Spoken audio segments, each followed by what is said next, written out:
Doctor, আমার বউ অজ্ঞান হয়ে গেছে, জলদি কিছু করেন। তার আগে বলেন অজ্ঞান হয়েছিল কেন? আজকে বউর জন্মদিন ছিল, বউর নাম তপস্যা, কে লিখে দিছে সমস্যা, তাই দেখে অজ্ঞান হয়ে গেছে। রুগীর বয়স কত? 30 বছর হবে। 30 বছর না 28 বছর।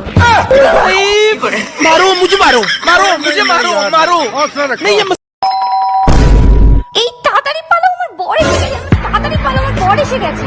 1 মিনিট, তোমার বর তো আমি, তুমি আমাকেই পালাতে বলছো কেন? আচ্ছা, তুই যদি আমারই বর হোস্টেলে পালাচ্ছিলি কেন, বাজে ছেলে একটা? আমার জানকে, আমি আমার প্রাণকে, আমি আমার মনকে চুরি করেছে, আমি আমার টাকা কে চুরি করেছে? আমি মানে এই অনিল আমার কাছে টাকা পায়, বারবার করে ফোন করছে, বলে দাও তো আমি বাড়িতে নেই। হ্যালো। হ্যালো বৌদি, দাদা কোথায় গো? না, দাদা তো বাড়িতে নেই, বাইরে গেছে। কি বলছো, বাড়িতে দাদা নেই? ইস, আমায় ডাকুনি কেন? তোর সংসার নেই, তুই থাক, গেলাম আমি বাপের বাড়ি। যাও, কিন্তু যাওয়ার আগে সুমন ফকিরের 600 টাকা দিয়ে যাইও। কিসের টাকা? আমি তো তার কাছ থেকে কোনো টাকা ধার আনি নাই। তোমার জন্য একটা তাবিজ আনছিলাম, বলছিল তাবিজে কাজ করলে টাকা দিয়েন। কি তুই আমারে তাবিজ করছিলি? বৌদি, আপনার স্বামীর নাম কি? স্বামীর নাম মুখে নেব?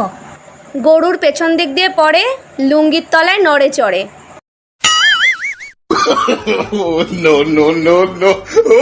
ও গোবর্ধন। ইয়া ইয়া ইয়া ইয়া ইয়া ইয়া ইয়া ইয়া। অরুণ ভাই, আমার হাজবেন্ড তো প্রবাসী, সে একটা লাভ লেটার পাঠাইছে ইংলিশে, আপনি একটু পড়ে দিবেন? অবশ্যই পড়ে শোনাবো। তার আগে বলেন, ইংলিশেই পড়ে শোনাবো না ইংলিশের বাংলা করে পড়ে শোনাবো? ইংলিশে যদি বুঝতাম তাইলে কি আর আপনারে দিয়ে লাভ লেটার পড়াইতাম? আচ্ছা ঠিক আছে, আমি বাংলা করেই শোনাচ্ছি। অরুণ ভাই, বুঝেন তো, হাজবেন্ডের লাভ লেটার, আপনি শুধু পড়বেন কিন্তু শুনবেন না। কিরে, তুই বলে আবারও বিয়ে করবি? হ্যাঁ করমু, এই পর্যন্ত 5টা বিয়ে করছি, একটা বাচ্চা দিতে পারে না। আরে বলো, তোর গ্যাসের বোতলে গ্যাস না থাকলে তোর বারবার চুলা পাল্টায় লাভ আছে? ডাক্তার, আমি আপনার নামে মার্ডার কেসের মামলা দিব। মার্ডার কেসের মামলা দেবেন? আমি কারে মার্ডার করছি? আপনার ওষুধ খেয়ে আমার শাশুড়ি মারা গেছে। ওষুধ কিভাবে খাওয়াইছিলেন? সকালে 1 চামচ, দুপুরে 1 চামচ। আর রাতে ওষুধ খাওয়ার নাই কেন? কেমনে খাওয়াবো? চামচ তো ঘরে 2টাই ছিল। তুমি যদি আজকে আমাকে আই লাভ ইউ না বলো, তাহলে কিন্তু আমি ভাত খাবো না। তোমার খাইতে হয় খাবা, না খাইতে হয় না খাবা, আমি সে বলতে পারবো না। ঠিক আছে, তাহলে বিরিয়ানি খেয়ে শুয়ে পড়বো।